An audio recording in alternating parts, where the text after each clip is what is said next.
ध्यान से सुनो, एक मीनार के पाद बिंदु से, क्या मतलब मीनार के पाद बिंदु से, मीनार क्या होता है, ध्यान से सुनो, कोई खड़ा एक खंभा हो सकता है कि नहीं, खड़ा खंभा हो सकता है, खड़ा कोई मतलब कोई भी खड़ा एक डंडा की तरह हो सकता है, ठीक है।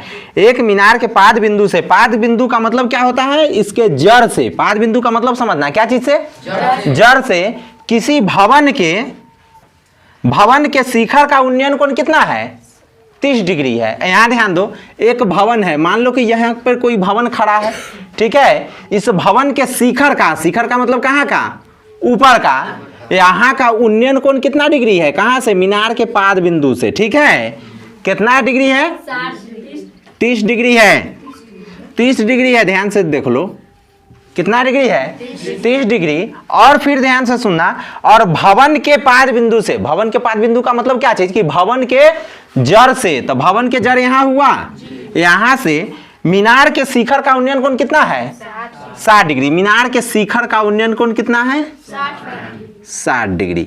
बोलो यहां तक में किसी को दिक्कत है, नहीं ना।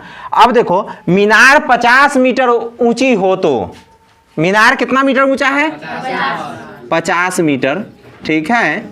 तो क्या कहा है, तो भवन की ऊंचाई ज्ञात करें, भवन की ऊंचाई, इसका ऊंचाई पूछा है कि नहीं, इसका ऊंचाई हमसे पूछा गया है।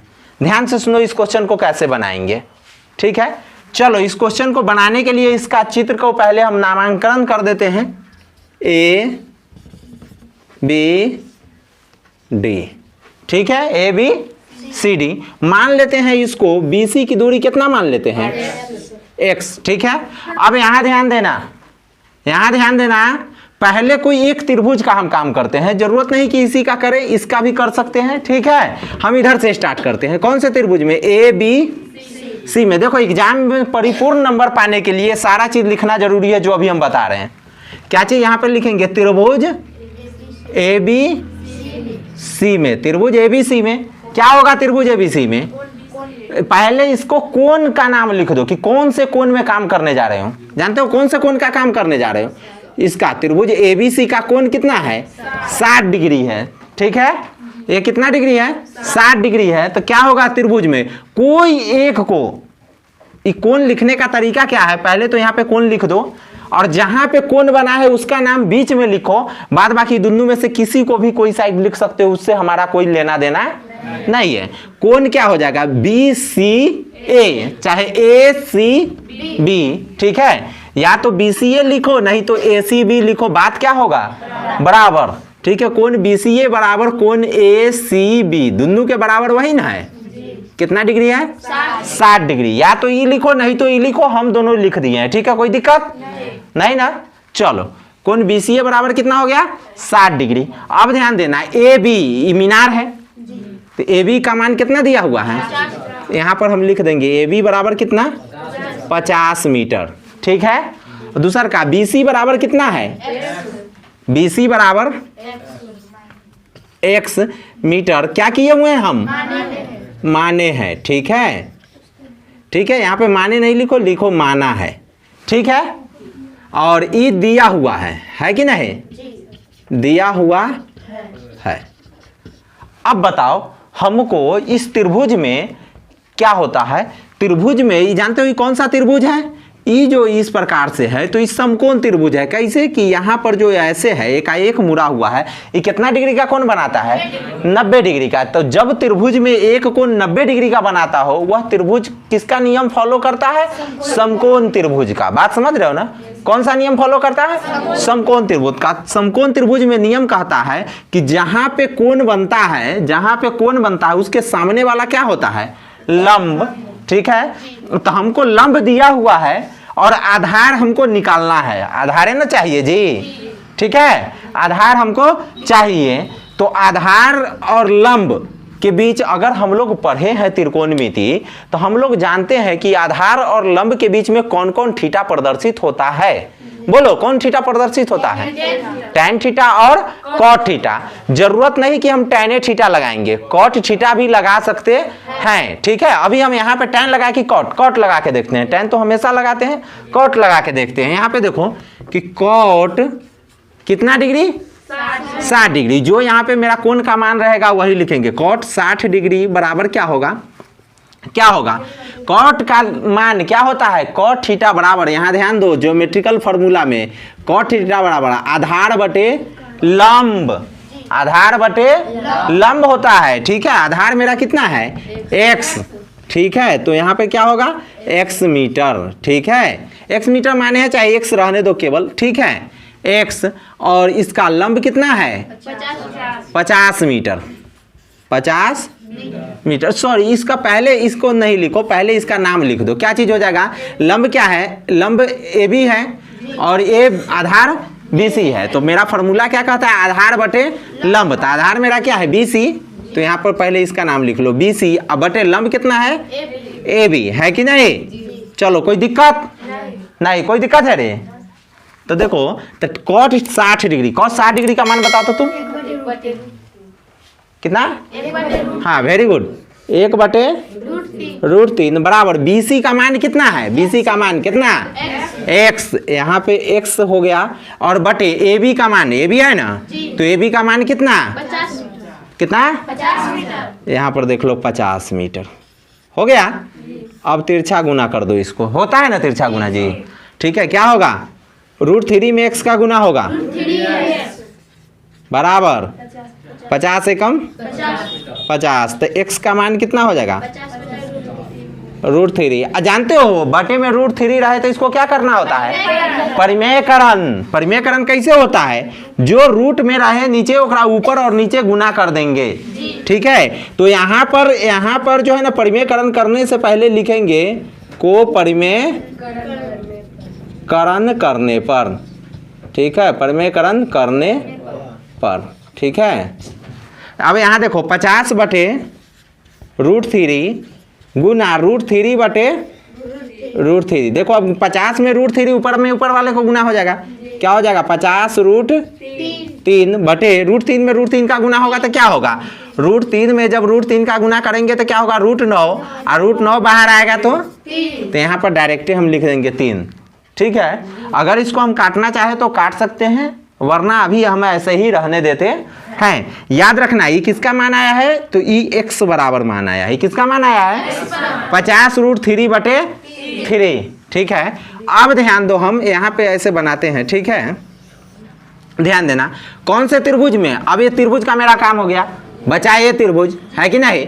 ये त्रिभुज का नाम क्या है, त्रिभुज DCB में, यहाँ पर लिख लेते हैं त्रिभुज DCB में। ठीक है, इसमें भी हमको कोण का नाम लिखना है, ऐसा नहीं कि इसमें नहीं लिखेंगे।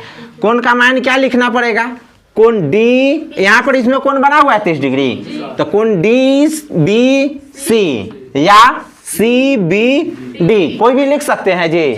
तो कोण CBD, कोण CBD बराबर कितना डिग्री हो जाएगा 30 डिग्री। बात समझ रहे हो ना, कोण CBD बराबर कितना 30 डिग्री। अब ध्यान देना, CBD बराबर 30 डिग्री आया तो इसमें क्या है, DC का मान माने हुए हैं कितना, यहाँ पर लिखेंगे DC बराबर H क्या किए हुए हैं, माना, और BC बराबर कितना x, तो BC का मान अभी हमारा x का मान आया है, x है ना, तो BC बराबर x का मान मेरा कितना आया है 50√3 बटे 50√3 बटे 3।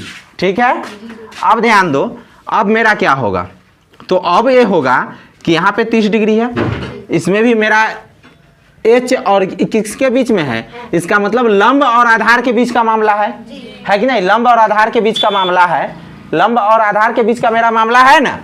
तो लंब और आधार के बीच का मामला मेरा कब फट जाएगा, जब इसको tan थीटा या क्या लगाएंगे cot थीटा। tan थीटा बराबर P बटे B होता है ना, लंब बटे आधार, tan थीटा बराबर लंब बटे आधार होता है ना, cot थीटा बराबर B बटे P, दोनों में से कोई लगा सकते हैं। ठीक है, जब लंब और आधार के बीच का मामला आवे तो हम दोनों में से कोई भी लगा सकते हैं, कोई दिक्कत नहीं है। तो किसको लगाए, इसमें tan लगाए कि cot लगाए, बोलो जल्दी, cot लगाए। चलो ठीक है, cot कितना डिग्री 30 डिग्री बराबर क्या होगा B बटे P, तो B का मतलब आधार, P का मतलब लंब। ठीक है, आधार क्या होगा मेरा BC है, लिखेंगे BC, अब बटे कितना है DC। ठीक है, दिक्कत हो तो बोलना, याद रखना, दिक्कत हो तो बोलना। cot 30 का मान कितना होता है? √3। अब बटे में कुछ नहीं है तो क्या दे देंगे? BC का मान कितना? x, तो x का मान कितना होगा? 50 यहाँ पर लिख दो 50√3 बटे 3, और बटे में देख लो BC बटे कितना है? DC है ना, तो DC का मान कितना है? H माने हुए हैं, तो बटे में H। जानते हो जब 3 को वाला आता है तो बटे में 1 देकर के हम लोग काम करते हैं, ठीक है, क्या चीज? बटे में 1 देकर हम लोग काम करते हैं। तो जब 3 को या 4 को जब मेरा बटा में आ जाए तो हम कैसे करेंगे? यहाँ ध्यान देना, क्या है? 50/√3, अब बटे कितना है? H बटे 1 है ना ऐसा। देखो कैसे तोड़ते हैं, तो ऊपर में तो ये 2 को है, ये है 50/√3। अब नीचे वाले को क्या करते हैं? सबसे नीचे वाले को ऊपर में ले जाते हैं, जो बीच में होता है उसको कहाँ ले आते हैं? तो क्या होगा? 50 से कम 50। अब बटे √3 में H का गुना होगा तो √3H हो गया। देखो यहाँ पे हम लिख देते हैं क्या चीज की क्या इसको डायरेक्ट हल करने पर क्या आया है? देखो यहाँ पे ध्यान दो, ये तो ऐसा ही है ना, ध्यान दो, √3/1 बराबर, इसको हल किए है ना, इसको हल करने पर मेरा क्या है? 50/√3। यहाँ पर देखो 50/√3H, ठीक है। इसको गुना करते हैं तिरछा, है कि नहीं? इसको क्या कर रहे हैं? तिरछा गुना। तो क्या होगा? √3 में √3 का गुना होगा, 3H होगा। यहाँ पे लिख रहे हैं, कोई दिक्कत है? अब 50 में 1 का गुना होगा 50, ठीक है। अब यहाँ ध्यान दो, 3H बराबर 50, तो H का मान कितना होगा? 50/3। काटोगे, कैसे काटोगे? भाग दे करके काटोगे, 50 में 3 से भाग दोगे, ठीक है। तो कितना हो जाएगा? H बराबर 16.2/3, ठीक है। अब कहोगे सर पूर्णांक कैसे लिख दिए हैं? तो देखो हम 50 में 3 से भाग दे करके चेक करते हैं। 50 में कितना से भाग दिए हैं? 3 से, तो 3 एकम 3, 5 में से 3 गया तो 2, और यहाँ पे 0, 3 छक 18, तो 20 में से 18 गया तो कितना आया? 2। तो याद रखना, जो मेरा भागफल आएगा उसको हम यहीं पे लिखे हैं, तो भागफल मेरा आएगा उसको हम क्या लिखेंगे? पहले लिख देंगे, ठीक है। जो मेरा शेषफल आएगा उसको हम पहले पूर्णांक के ऊपर में लिख देंगे, और जिससे हम भाग दिए हैं उसको हम क्या करेंगे? नीचे लिखेंगे, और यहाँ पे मीटर दे देंगे। यह मेरा क्या हो गया? आंसर। बोलो, इतना समझने में किसी को कोई तकलीफ? बोलो नहीं। चलो ठीक है, उतार लो।